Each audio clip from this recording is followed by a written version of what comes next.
വരമേകിയും ഭൂമി തളിരിടുന്ന വന്ദമേകിയും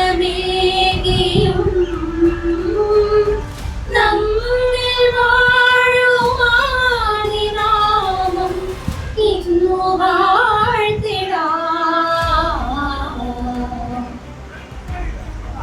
ഞങ്ങൾ പാടുമീ സ്വരങ്ങൾ കീർത്തനങ്ങളാകണേ, ഇരുൾത്തടങ്ങൾ സ്വർഗമാകണേ. My colleagues in the police department, various public representatives, wherein a person can reach to the any person who is having an issue, maybe a child may come, or a distressed woman may come, or a motherly parent may come, like a senior citizen seeking help, who is staying below. Congratulations.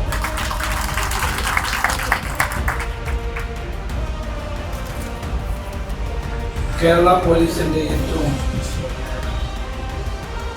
ജനപ്രിയമായ ഒരു പദ്ധതി my police station ഉദ്ഘാടനം ചെയ്യുന്ന കേരളത്തിന്റെ ബഹുമാന്യനായ മുഖ്യമന്ത്രി Shri VD. Satheesan,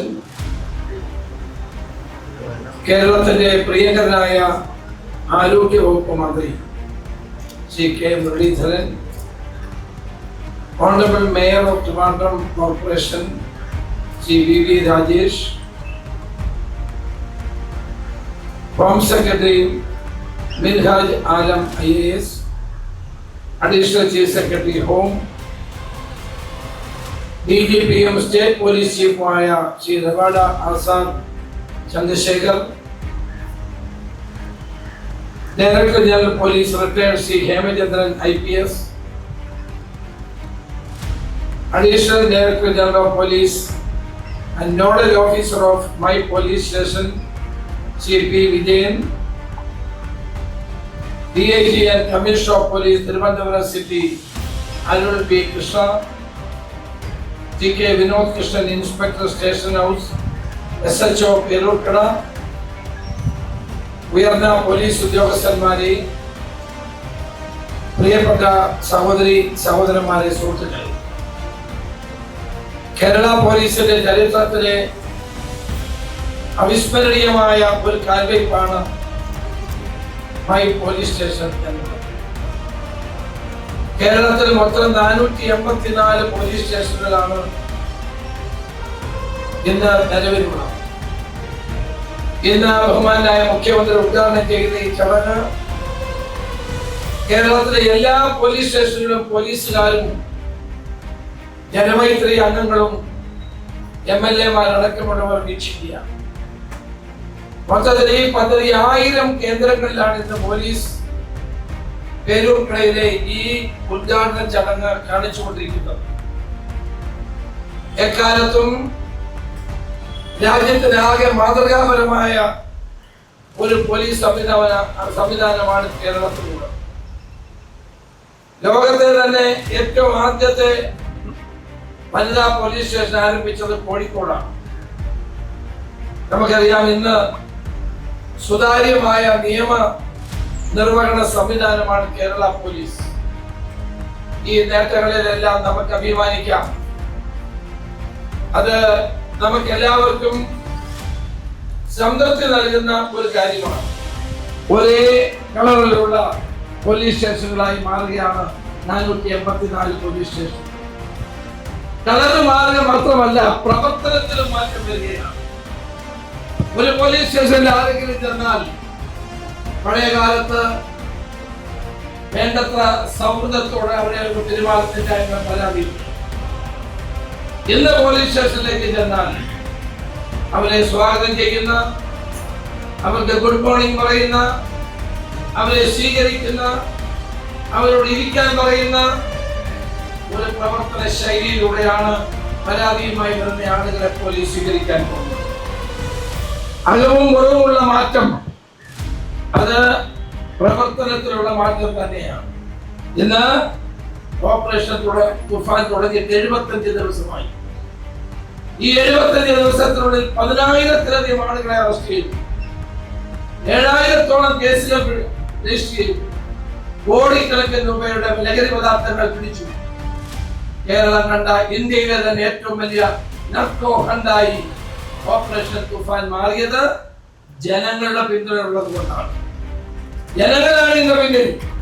ജനങ്ങളാണ് ഇതിന്റെ പ്രേരക ശക്തി. പ്രത്യേകിച്ച് നമ്മുടെ അമ്മമാർ, സഹോദരിമാർ, അവരുടെ ആത്മവിശ്വാസവും അവരുടെ പ്രേരണയും പിന്തുണയും ഓപ്പറേഷൻ തുഫാന്റെ പ്രവർത്തനങ്ങൾക്ക് വലിയ തോതിലുള്ള മാറ്റത്തിന് നേതൃത്വം കൊടുക്കാൻ നമുക്ക് കഴിഞ്ഞിട്ടുണ്ട്. പോലീസ് സ്റ്റേഷനെ പണ്ട് ഇരുത്തറകളായി കരുതിയിരുന്ന ഒരു കാലമുണ്ടായിരുന്നു. കാക്കി പേടിയുള്ളതിനാണ് നാട്ടിലെ ക്രമസമാധാനത്തിന് കോട്ടമില്ലാത്തതെന്ന് പഴകിയ വാദമാണ്. ആ വാദം മാറേണ്ട കാലമായിരിക്കും. സ്റ്റേഷനിൽ ഒരാളെ അറസ്റ്റ് ചെയ്യുമ്പോൾ സുപ്രീം കോടതി നിർദ്ദേശങ്ങളുണ്ട്. അറസ്റ്റ് ചെയ്യുമ്പോൾ പാലിക്കുന്ന നടപടി, കസ്റ്റഡിയിൽ എടുക്കുമ്പോൾ എടുക്കുന്ന നിയമപരമായ നടപടികൾ പാലിച്ചിരിക്കണം. അയാളെ ലോക്കപ്പിൽ ഇട്ടാൽ ഇന്ന് പോലീസ് സ്റ്റേഷൻ എല്ലായിടത്തും CCTV ക്യാമറകളുണ്ട്, സെല്ലിനകത്തുമുണ്ട്. അതുകൊണ്ട് തന്നെ കസ്റ്റഡി മരണങ്ങൾ, കസ്റ്റഡി അക്രമങ്ങൾ കേരള പോലീസിന് ഒത്തിരി ചീത്തപ്പേരുണ്ടാക്കിയിട്ടുണ്ട്. ഇനി അതൊരിക്കലും കസ്റ്റഡി മരണങ്ങൾ ഉണ്ടാവില്ല, കസ്റ്റഡി അക്രമങ്ങൾ ഉണ്ടാവില്ല, സെല്ലുകളിൽ അക്രമങ്ങൾ ഉണ്ടാകില്ല എന്ന ഏറ്റവും പ്രധാനപ്പെട്ട ദൗത്യമാണ് നമ്മൾ നിറവേറ്റേണ്ടതായിട്ടുള്ളത്. 63 പേരെ നമ്മൾ സ്ത്രീ SHOമാരായി നിയമിക്കാൻ തീരുമാനിച്ചു. അതുപോലെ അതോടൊപ്പം തന്നെ നമ്മൾ ഒരു കാര്യം കൂടി ചെയ്യും. DIG മുതൽ താഴോട്ടുള്ള ആളുകൾ പോലീസ് സ്റ്റേഷനുകൾ സന്ദർശിച്ച് കാര്യങ്ങൾ മനസ്സിലാക്കണം, ഫീഡ്ബാക്ക് എടുക്കണം. ഓരോ പോലീസ് സ്റ്റേഷനിലും ഇനിയും വരുത്തുന്ന മാറ്റങ്ങളെ പറ്റി ADGP ലോ ആൻഡ് ഓർഡർ അവർ തന്റെ റിപ്പോർട്ട് കൊടുത്തു. ആ റിപ്പോർട്ടിന്റെ അടിസ്ഥാനത്തിൽ ഇനിയും മാറ്റം വരുത്തുന്നതിൽ നമുക്ക് മാറ്റം വരും.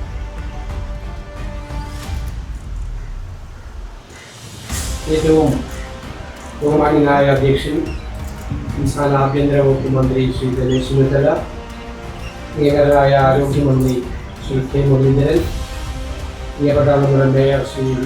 Rajesh, home secretary Shri Miraj Alam, K.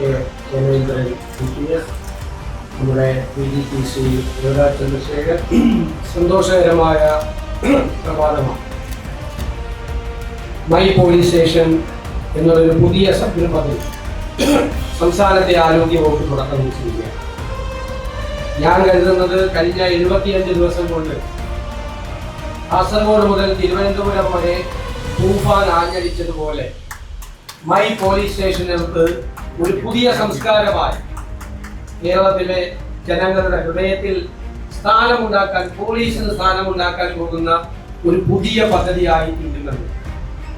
ഈ സർക്കാർ അധികാരത്തിൽ വന്നിട്ട് 3 മാസം തികയുന്നതിന് മുൻപാണ് ആഭ്യന്തര വകുപ്പിന്റെ കീഴിൽ മയക്കുമരുന്നിനെതിരായ ഈ സംസ്ഥാനത്തിന്റെ ചരിത്രത്തിൽ, ഒരുപക്ഷെ ഈ രാജ്യത്തിന്റെ ചരിത്രത്തിൽ ഏറ്റവും വലിയ ഒരു ട്രക്ക് ഹണ്ട് നടക്കുന്നത്. ഇന്ന് മറ്റു സംസ്ഥാനങ്ങൾ പോലും മാതൃകയായി ആ പദ്ധതിയെ അവരുടെ സംസ്ഥാനങ്ങളിലേക്ക് കൊണ്ടുവരാൻ ആഗ്രഹിക്കുകയാണ്.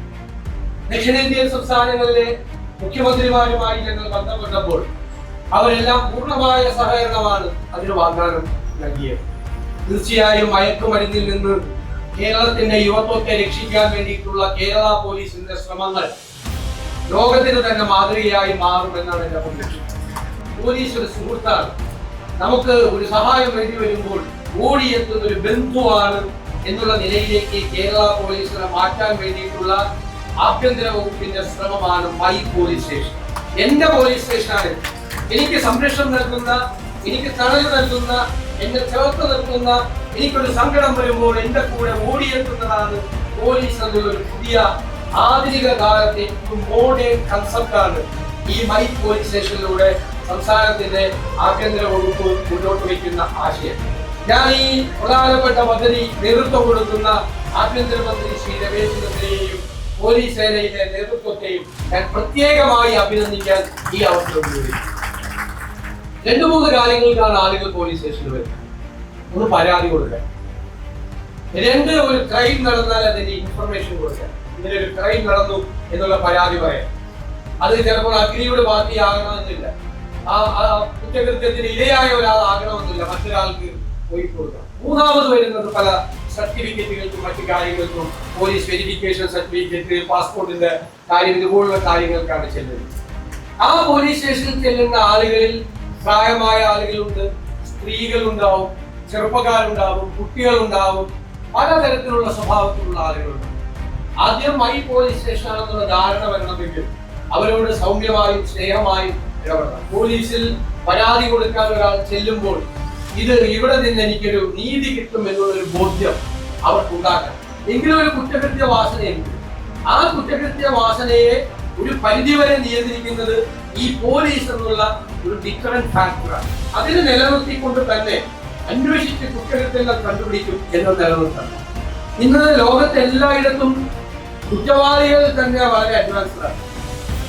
സൈബർ കുറ്റകൃത്യങ്ങൾ വർദ്ധിക്കുകയാണ്. കോടിക്കണക്കിന് രൂപയാണ് ആളുകളെ നഷ്ടപ്പെടുന്നത്.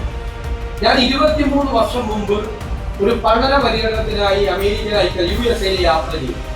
USA ഒരു ഡെൻവർ എന്ന സ്റ്റേറ്റ്. ഞങ്ങളുടെ ടീം അവിടുത്തെ പോലീസ് ചീഫുമായി ഒരു ഡിസ്കഷൻ നടത്തി. അന്ന് അവിടുത്തെ പോലീസ് ചീഫ് ഞങ്ങളോട് പറഞ്ഞു, വരാൻ പോകുന്ന ഏറ്റവും വലിയ കുറ്റകൃത്യങ്ങൾ എന്ന് പറയുന്നത് വരാനിരിക്കുന്ന കാലത്ത് സൈബർ കുറ്റകൃത്യങ്ങളാണ്. വലിയൊരു കാറിലൊരു പേഴ്സ് കിടന്നാൽ അതിന് ഡോളർ ഉണ്ടാവും, പക്ഷെ കുറ്റവാളി ഡോളർ എടുക്കാൻ പോകുന്നില്ല, ID കാർഡ് എടുക്കുന്നു. ആ ID കാർഡ് മാനിപ്പുലേറ്റ് ചെയ്ത് നമ്മുടെ ബാങ്കിലുള്ള പണം പോകരുത്. പലതരത്തിൽ അതിനെ മാനിപ്പുലേറ്റ് ചെയ്യും. അതുകൊണ്ട് 24 വർഷം മുമ്പാണ് ഡെൻവറിലെ പോലീസ് ചീഫ് അത് പറഞ്ഞത്. ഇനി വരാനിരിക്കുന്ന നാളുകളിലെ ഏറ്റവും വലിയ കുറ്റകൃത്യം എന്ന് പറയുന്നത് സൈബർ കുറ്റകൃത്യമാണ്. അപ്പോ നമുക്കൊരു കുറ്റവാളികളോടെന്ന് അല്ല അർത്ഥത്തിലല്ല ഞാൻ പറയുന്നത്, ഒരു ബന്ധം, ഇത് നമ്മുടെ ആളാണ്, നമുക്ക് വേണ്ടിയിട്ടാണ് പോലീസ്, ഞങ്ങളെ സംരക്ഷിക്കാൻ വേണ്ടിയിട്ടാണ് പോലീസ് ഉള്ളത് എന്നുള്ളൊരു വിശ്വാസം ജനങ്ങളിലേക്ക് എത്തിക്കാൻ ഈ പദ്ധതിക്ക് കഴിയട്ടെ എന്ന് ആശംസിച്ചുകൊണ്ട് പോലീസ് സ്റ്റേഷൻ എന്ന പദ്ധതി ഞാൻ ഉദ്ഘാടനം ചെയ്യുന്നത്.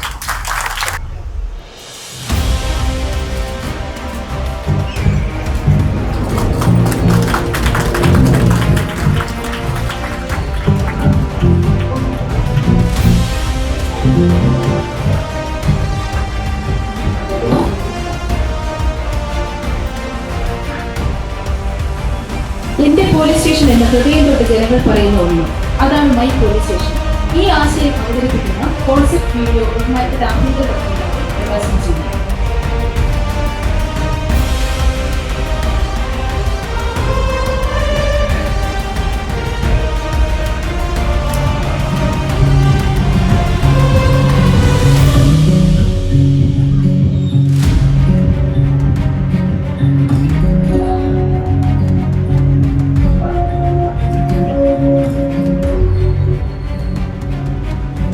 ചടങ്ങിന് ആശംസകൾ അർപ്പിക്കുന്നതിനായി കേരളത്തിന്റെ ബഹുമാനപ്പെട്ട ആരോഗ്യ ദേവസ്വം വകുപ്പ് മന്ത്രി ശ്രീ K. മുരളീധരൻ അവരുടെ സാദരം ക്ഷണിക്കുന്നു.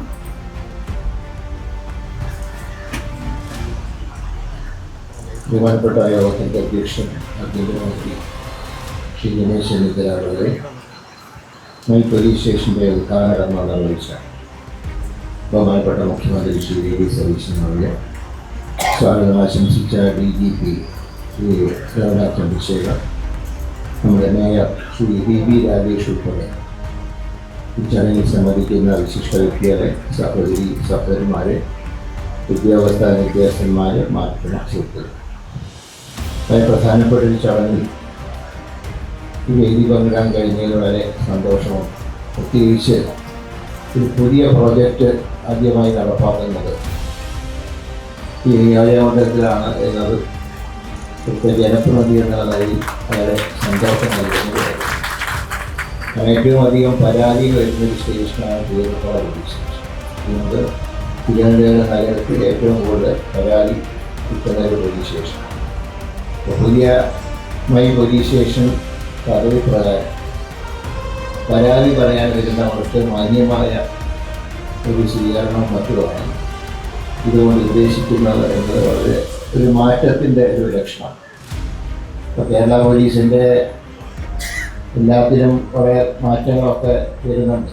മുമ്പ് ഇന്ത്യയൊക്കെ കുട്ടിക്കാലത്തെ പോലീസ് എന്ന് പറഞ്ഞാൽ ഈ പഴയ ഹാഫ് പാൻറ് എന്ന് പറയും, ആഴം ഭാഷയിൽ പറഞ്ഞ ട്രൗസറും, അതിൻ്റെ ഒരു പ്രത്യേക കിന്നരി വെച്ച പോലത്തെ ഒരു തൊപ്പി, പിന്നെ കപ്പറ മീശയും കണ്ടാൽ തന്നെ ആരും വന്ന കാലത്തൊന്നും അങ്ങനെ പോലീസ് സ്റ്റേഷനിൽ പോയില്ല. അന്ന് എൻ്റെ പിതാവ് മുഖ്യമന്ത്രി ആയിരുന്നപ്പോഴാണ് ഇത് മാറ്റി പാൻ്റാക്കാൻ കഴിയുക. അന്നത്തെ ഉന്നതനായ ഒരു പോലീസ് ഉദ്യോഗസ്ഥൻ പറഞ്ഞു, പോലീസുകാരെ കൊണ്ട് പാൻറ് ഇടിപ്പിച്ചാൽ കുറ്റവാളിയുടെ പിന്നാലെ ഓടാൻ പ്രയാസമാണ്, അതുകൊണ്ട് പഴയ വേഷം മതി. അധികം പറഞ്ഞത് അതിന് കുറ്റവാളി ഒരു പക്ഷേ പാൻറ് ഇട്ടിട്ടാണെങ്കിലും അതുകൊണ്ട് പാൻറ് ഇട്ടാളെ പിടിച്ചോളും പിന്നെ പറയുക എങ്ങനെയാണ് ഈ പുസ്തകം പറയുന്നത്. അതുകൊണ്ട് ആ വേഷവിധാനത്തിൽ തന്നെ കാര്യമായിട്ട് മാറ്റും. അപ്പോൾ പണ്ടൊക്കെ ഒരു ചെറുപ്പക്കാരൻ പോലീസിൽ കയറിയാൽ ഒരു മാന്യമായ വേഷം കിട്ടണമെങ്കിൽ സാക്ഷി ഇൻസ്പെക്ടർ വരെ കാണില്ല, SI വരെ അല്ലെങ്കിൽ വേഷം ഒരു ബെൽറ്റും ഉണ്ടാവും. പണ്ട് മലയാളം സിനിമ ഇറങ്ങിയിട്ട് ക്രോസ് ബെൽറ്റ് നയിക്കുന്നത് അത് ഈ ബെൽറ്റിനനുസരിക്കുന്ന ഒരു ചിത്രമാണ്. ഏറ്റവും വലിയ പ്രതീക്ഷ നൽകുന്ന ഒരു തീരുമാനമാണ് ഇപ്പോൾ ഞാൻ 100% ഈ തീരുമാനത്തെ സ്വാഗതം ചെയ്യും. വ്യക്തിപരമായ എൻ്റെ അഭിപ്രായത്തിൽ SHOമാരായി CIമാരെ നിയമിച്ചത് ഏത് ശാസ്ത്രീയ വിലയിരുത്തലിൻ്റെ അടിസ്ഥാനത്തിലാണ് എന്ന് ഇതുവരെയും പൊട്ടിയത്. ഒരു SI ആയി ഒരാൾ സർവീസിൽ കയറുമ്പോഴേ വളരെ ആത്മവിശ്വാസത്തോടെ തൊഴിൽ ചെയ്യുവാനും തൊഴിൽ പഠിക്കുവാനുമുള്ള ഒരവസരത്തിൽ അദ്ദേഹത്തെ അലസന്മാരായി മാറ്റുന്ന ഒരു പ്രവണതയിലൂടെയായിരുന്നു കഴിഞ്ഞ കാലങ്ങളിലെ പോലീസ് കടന്നുപോയത്. അപ്പോൾ നമുക്ക് തന്നെ സ്റ്റേഷനിൽ വിളിച്ചാൽ SIയെ വിളിക്കണമോ CIയെ വിളിക്കണോ, അതുകൊണ്ട് ഞാൻ മുകളിലോട്ട് ഞാൻ DSP ASI മാത്രമേ വിളിക്കാം. കാരണം താഴോട്ട് ആരെ വിളിച്ചാൽ പരിഹരിക്കപ്പെടുമെന്ന് അറിയില്ലാത്ത കുറേ കാലങ്ങളായിരുന്നു. തീർച്ചയായിട്ടും ആ തീരുമാനത്തെ സ്വാഗതം ചെയ്യുന്നു. അതോടൊപ്പം തന്നെ പോലീസ് സ്റ്റേഷൻ ഒരു സിനിമയിൽ പറയുന്നത് പോലെ സാധാരണക്കാരൻ്റെ മജിസ്ട്രേറ്റ് കോടതിയും ഹൈക്കോടതിയും സുപ്രീം കോടതിയും ഒക്കെ തന്നെ പോലീസ് സ്റ്റേഷൻ. ഒരു നല്ലൊരു സബ് ഇൻസ്പെക്ടർ ഉണ്ടെന്നുണ്ടെങ്കിൽ ഒരു പരിധി വരെയുള്ള പ്രശ്നങ്ങളൊക്കെ തന്നെ പോലീസ് സ്റ്റേഷൻ. ഞാനിന്ന് മേയറായിട്ടാണ് ഈ പരിപാടിക്ക് നിൽക്കുന്നത്. ഒരു 10-30 വർഷം മുൻപ് മുതലുള്ള സംഘടനാ പ്രവർത്തനം നടത്തിയിട്ടുള്ളതുകൊണ്ട്, അതായത് അന്ന് സംഘടനാ പ്രവർത്തനം നടത്താറുമ്പോൾ ചോദിക്കാൻ പറയാൻ അത്യാവശ്യം ആൾക്കാരൊന്നും ഇല്ലായിരുന്നത് കൊണ്ട് മുതലുള്ള പോലീസ് സംവിധാനത്തെക്കുറിച്ച് ഇന്ന് മേയറായതിനു ശേഷമുള്ളതിനെക്കുറിച്ച് കൃത്യമായിട്ട് ബോധ്യത്തിൻ്റെ അടിസ്ഥാനത്തിൽ ചെയ്യാതെ 1 ലക്ഷം രൂപ ഉണ്ടാക്കുന്ന സംവിധാനത്തെ ഒരു നിമിഷം കൊണ്ട് മാറ്റാൻ സാധിച്ചിരുന്നെങ്കിൽ തീർച്ചയായിട്ടും പോലീസിൻ്റെ വളരെ നല്ല രീതിയിലുള്ള ഇടപെടൽ. എനിക്ക് യാതൊരു ബുദ്ധിമുട്ടുള്ള മടിയില്ല അത് പറയാൻ വേണ്ടി.